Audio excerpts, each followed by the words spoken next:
Hello friends, welcome to Vidya waves.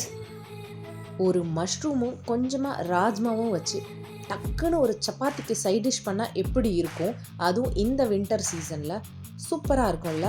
இது எப்படி செய்கிறதுன்னு பார்க்கலாம் வாங்க. மஷ்ரூம் ராஜ்மா கறி செய்யறதுக்கு தேவையான பொருட்கள்னு பார்த்தீங்கன்னா 2 பெரிய சைஸ் வெங்காயம், ஒரே ஒரு குட்டி தக்காளி, ஒரே ஒரு பச்சை மிளகாய் கட் பண்ணி வச்சுருக்கேன்.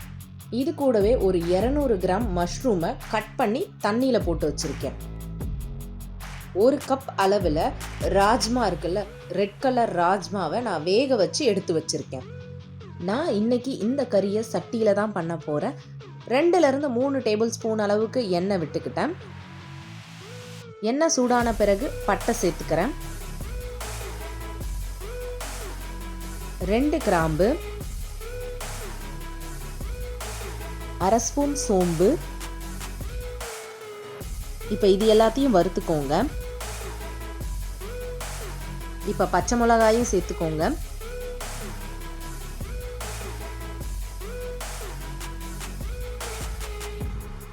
இப்போ வெங்காயம் சேர்த்து வதக்கிக்கலாம்.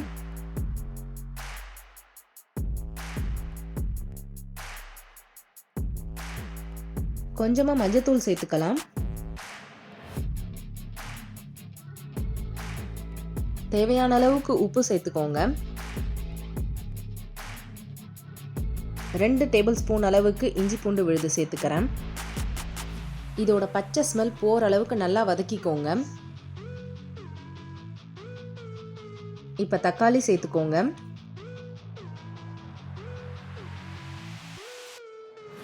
இப்போ இது எல்லாத்தையும் ஒன்றா கலந்து விட்டுடுங்க.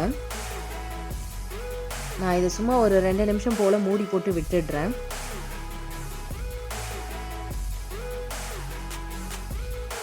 இப்போ பார்த்தீங்கன்னா இஞ்சி பூண்டு விழுதோட ஸ்மெல் எல்லாம் போய் எல்லாமே நல்லா குக் ஆகி வந்திருக்கு.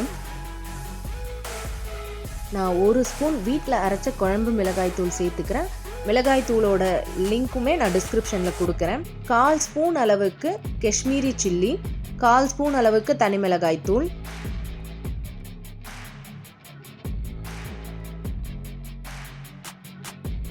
இது எல்லாத்தையும் சேர்த்து ஒன்றா கலந்து விட்டுடுங்க.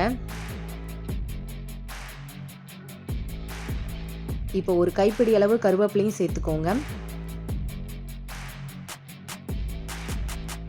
இப்போ நான் ஒரு 1/2 கப் அளவுக்கு தண்ணி சேர்த்துக்கிறேன்.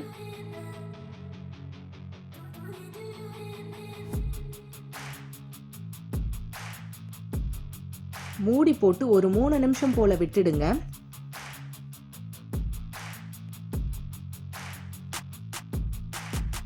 மூணு நிமிஷத்துக்கு அப்புறம் இந்த மாதிரி மசாலா எல்லாம் நல்லா பிளெண்ட் ஆகி வந்திருக்கும்.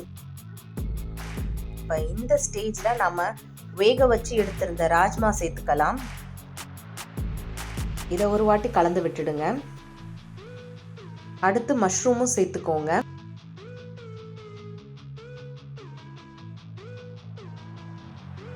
இப்போ இது எல்லாத்தையும் ஒன்றா கலந்து விட்டுடுங்க. நீங்கள் நல்லா பார்த்தீங்கன்னா தெரியும், நான் கொஞ்சம் கூட தண்ணி சேர்க்கல. ஏன்னா மஷ்ரூம்லேருந்து ஆட்டோமேட்டிக்காக தண்ணி வரும். ராஜ்மா நம்ம ஏற்கனவே வேக வச்சும் வச்சுட்டோம். அதனால தான் நீங்கள் பொறுமையாக கிண்ணாவே போதும். இப்போ இது ஒரு 4 நிமிஷம் போல் மூடி போட்டு விட்டுடுங்க.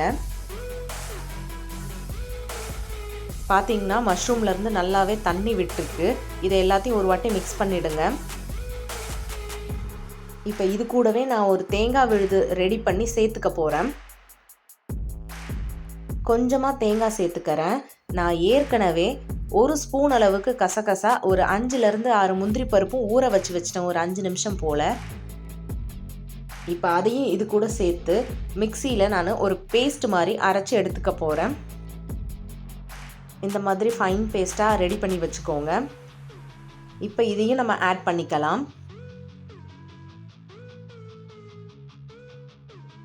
இப்போ இது எல்லாத்தையும் ஒன்றா நல்லா மிக்ஸ் பண்ணி ஒரு 2லேருந்து 3 நிமிஷம் போல் விட்டுடுங்க.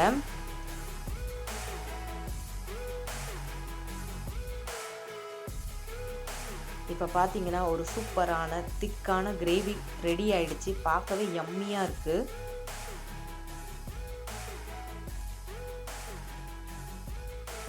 இப்போ நம்ம கொத்தமல்லி தழையெல்லாம் போட்டு இதை இன்னும் எக்ஸ்ட்ரா கார்னிஷ் பண்ணிடலாம். இட்லி, தோசை, சப்பாத்தி, ரோட்டி, ஃபுல்கா இந்த மாதிரி எல்லாத்துக்குமே இந்த கிரேவி சூப்பராக இருக்கும். ரைஸுக்கும் நல்லா இருக்குங்க.